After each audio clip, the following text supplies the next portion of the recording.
Fala galera, boa tarde, aqui é o Lucas aqui. Estamos na Hurricane aqui Racing para apresentar mais um trabalho aqui feito pela nossa equipe.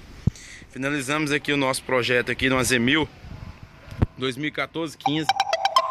Fizemos o trabalho aqui, elaboramos um escapamento completo, full, né? Onde visamos, além de ter um ronco esportivo, uma estética bem bacana, né? Escapamento discreto, embutido, conforme vocês podem ver. Fabricamos a aranha toda em aço inox. Neste caso, vale lembrar que ela está escovada, que foi de preferência do cliente. Caso queiram polida, também disponibilizaremos.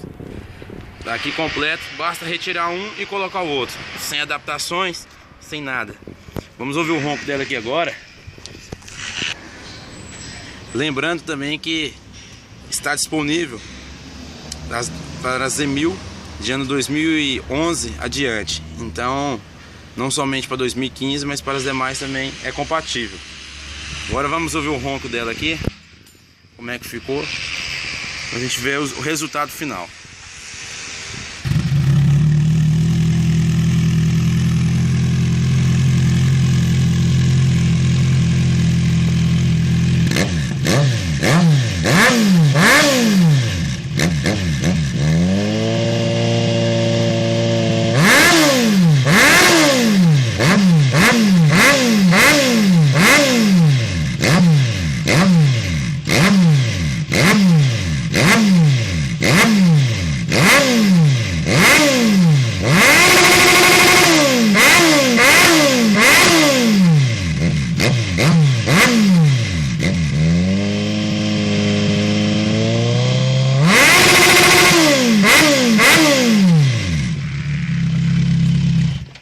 Tá aí, mais um projeto da Hurricane.